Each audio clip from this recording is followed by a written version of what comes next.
Welcome to Going Beyond the Bedroom. I'm your host, Natalie, and I'm thrilled to be bringing you this episode of my little podcast. Now, before we start, and as always, remember that this is not an alternative for professional therapy. So if you or someone you love needs help, contact me for expert guidance or reach out to another therapist in your local area.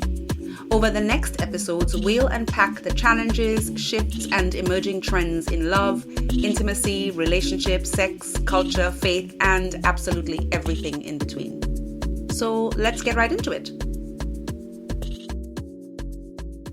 Welcome back to Going Beyond the Bedroom. I'm your host, Natalie, and today I'm diving into a word that gets thrown around so often that it's almost lost its meaning: intimacy. We say we want more of it. We say we've lost it. We often confuse it with sex. But ask 10 people what intimacy actually means, and chances are you'll most likely get 10 different answers. So today I want to pull that word apart, explore what intimacy is really, and explore whether we actually lose it. And more importantly, I want to find out how we can rebuild it without falling into permanence or pressure. If you've ever said, I feel disconnected, but I don't know why, this one's for you. Welcome to episode 8, what we talk about when we talk about intimacy. We use the same word, but we're definitely not saying the same thing. So let's start here. Intimacy is not just code for sex. But many of us grew up in environments where it was. We learned that getting intimate meant taking your clothes off, not letting someone into your inner world. And that's where the problem starts, because real intimacy is about being seen fully, without the mask. It's about emotional presence, not just physical proximity. You can lie in bed next to someone every single night and still feel like strangers. You can be having the hottest, wildest, most exhilarating sex regularly and still feel crushingly lonely. In fact, intimacy without emotional connection can feel more isolating than no intimacy at all. So let's call this out early. If your idea of intimacy is purely physical, you're really missing the bigger picture. What's the science of closeness? Why intimacy matters more than we think. Now, you know already by now, 8 episodes in, that I like to bring in the research and the science, just so that it's clear. When we experience emotional intimacy, real, safe, vulnerable connection, our brains release oxytocin, the bonding hormone. It lowers stress, regulates our nervous system, and deepens our sense of safety and attachment. But here's the other side of that coin. When we expect intimacy and don't get it, that absence triggers the brain's threat system. The same regions that light up in physical pain light up in emotional rejection.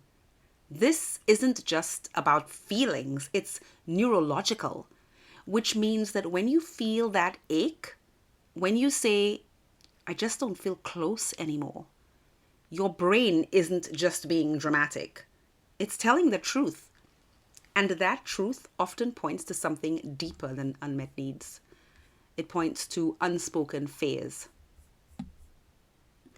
The intimacy gap and the stories we tell to survive it. Let's go there. What happens when the intimacy fades? Maybe you tell yourself, we're just busy right now. Maybe you justify it by saying, at least we're not fighting. Or maybe you do what so many do. You perform closeness. You still hug goodbye, you still have polite dinner conversations, you still post the anniversary picture. But inside, you feel the drift, and you quietly start to grieve it. I once worked with a couple, let's call them Sam and Renee, who were doing all the right things: date nights, parenting together, even intimacy routines. But Renee came to one session one day and said, "We touch all the time, but I actually haven't felt touched in months."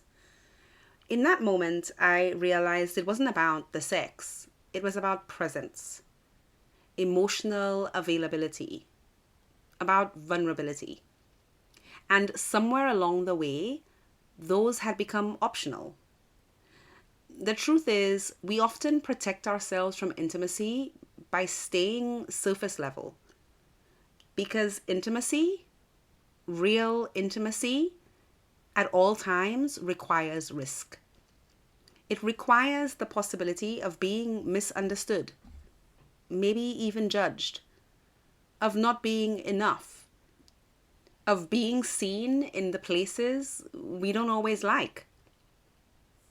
Why is it then that emotional intimacy feels scarier than sex? Here's what most people don't say out loud. For many of us, emotional intimacy is scarier than physical intimacy. Touching someone's body can feel easier than letting them into your inner world. Why? Because many of us weren't raised with models of safe vulnerability. We were taught to cope, to fix. For us Brits, to keep a stiff upper lip, to be strong. We learned that showing emotions was weakness, especially for men, and that asking for closeness made us too much, especially for women. So we retreat into independence. We become low maintenance. We stop asking to be held, not physically, but emotionally. But that doesn't make the need disappear. It just buries it deeper. And then we wonder why our relationships feel flat, or why we suddenly crave connection in all the wrong places. We need an intimacy reset, rebuilding without the pressure. But how do we shift this? How do we rebuild intimacy without it becoming another task on the emotional to-do list? Let's start with the small things. In April, I released on my social media 30 micro moves to help build intimacy and grow connection and bond. I called it Love in the Little Things. These bids for connection, called this by Dr. John Gottman, suggest that there are subtle ways that we can reach for each other. Did you see that? Can I tell you something weird? I had the strangest dream. When we share these small things with our partner, we reignite a spark of curiosity that draws them into our world. And when we ignore these bids or dismiss them, we simply chip away at trust. So rebuilding intimacy doesn't start with grand gestures. It starts with turning toward each other again and again, even slightly. Asking each other different questions, not just, "How was your day?" Instead of that, try, "When today did you feel most like yourself?" Or, "What have you been daydreaming about lately?" And if you're not ready to ask your partner these things, ask yourself. Because emotional intimacy with another person begins with emotional honesty with yourself. So where do we go from here? This conversation is only the beginning, because next season I'm going to go deeper into the messy, nuanced, often uncomfortable truths about desire, pleasure, performance, and what happens when intimacy becomes an obligation instead of an invitation. But for now, if you're listening to this and realizing, "I've been missing this kind of closeness," please know that you're not alone. I've been there. all therapists go through moments of closeness and withdrawal from their partner. Relationships require this kind of connection. But healthy ones recognize when the connection is a disconnection. There is nothing wrong with needing to reconnect. There is nothing weak about wanting to feel seen.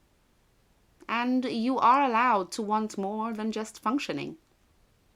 You're allowed to want real intimacy and not just interaction. It's something that all humans desire, rightfully so. So here's your going beyond the bedroom invitation this week. What does intimacy mean to you? And has that changed over time? Are there moments in your relationship where you're physically close but emotionally distant?